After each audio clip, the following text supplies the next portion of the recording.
Bonjour à tous, j'espère que vous allez bien. Aujourd'hui je vous retrouve dans cette vidéo qui sera consacrée à l'équilibre alimentaire. Alors pourquoi j'ai décidé de faire cette vidéo sur l'équilibre alimentaire? Tout simplement parce que j'ai pu voir durant le printemps et l'été, comme à chaque fois d'ailleurs, les magazines féminins qui vous déballent plein de régimes différents pour vous faire perdre des kilos rapidement. Donc par exemple le dernier que j'ai vu c'était 3 kilos en 5 jours, etc. Donc ça m'a un petit peu chatouillée et je suis pas trop d'accord avec ce genre de régime là. Donc c'est pour ça que j'ai voulu vous faire une vidéo assez simple, assez courte je l'espère, pour vous expliquer juste les bases de l'équilibre alimentaire, ce que nous diététiciens nutritionnistes on peut vous recommander. Alors tout d'abord, qu'est-ce que c'est que l'équilibre alimentaire? L'équilibre alimentaire, c'est tout simplement manger de tout, manger varié, et manger par contre en quantité raisonnable et en quantité adaptée à vos besoins. Alors il faut savoir que dans l'équilibre alimentaire, il n'y a pas d'aliments interdits. Comme je vous l'ai dit, vous pouvez manger de tout, mais en quantité raisonnable. Ensuite, il faut savoir que l'équilibre alimentaire ne se fait pas sur une journée, mais sur plusieurs jours, voire sur une semaine.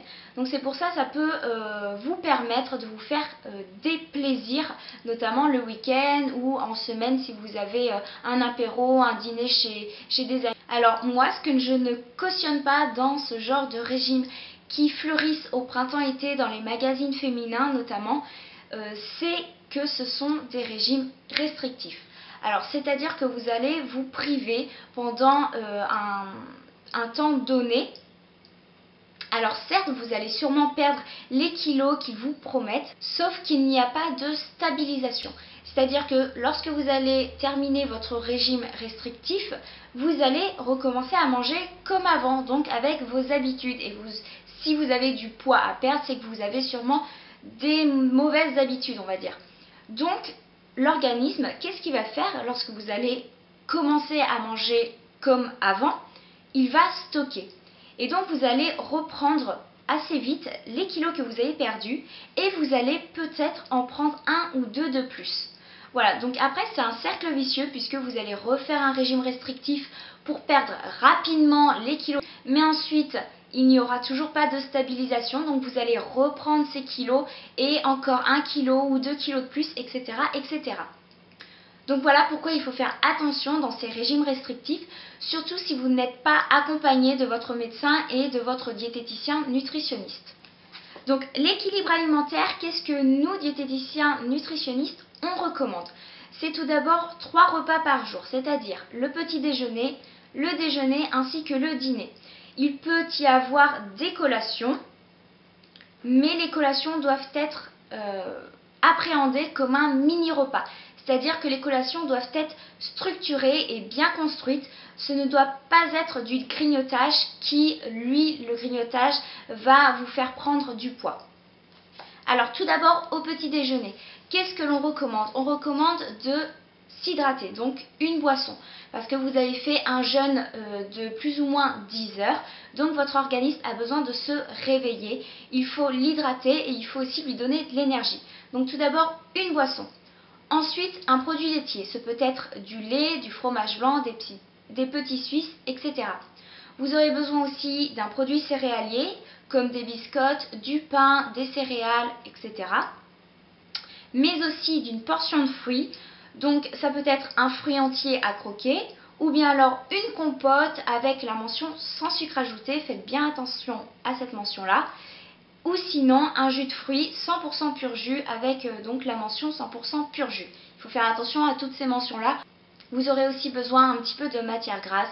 Donc si vous prenez du pain ou des biscottes, vous mettez un tout petit peu de beurre dessus et ça fera l'affaire. Ensuite, pour le déjeuner et le dîner, donc ces deux repas vont être assez similaires.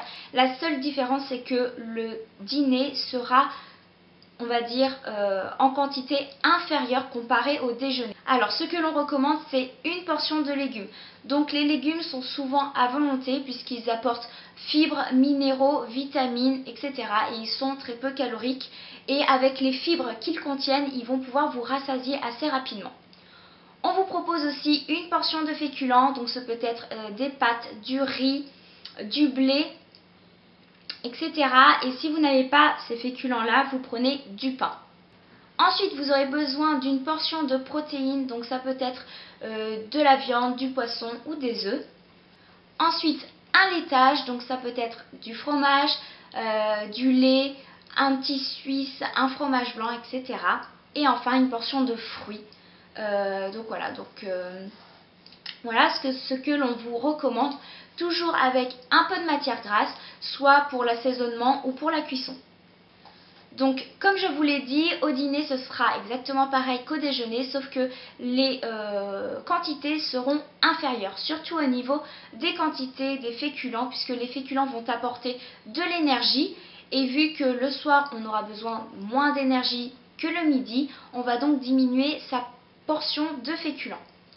Alors, pour les collations, donc je vous ai dit que les collations doivent être considérées comme un mini-repas. Vous pouvez avoir besoin soit d'un produit céréalier, soit d'un produit laitier ou bien alors d'un fruit. Mais voilà, il ne faut pas se jeter sur des gâteaux qui sont souvent gras et sucrés et qui ne vous apporteront pas de satiété. Donc faites bien attention, le grignotage, ce n'est pas une collation. Et inversement, la collation n'est pas un grignotage.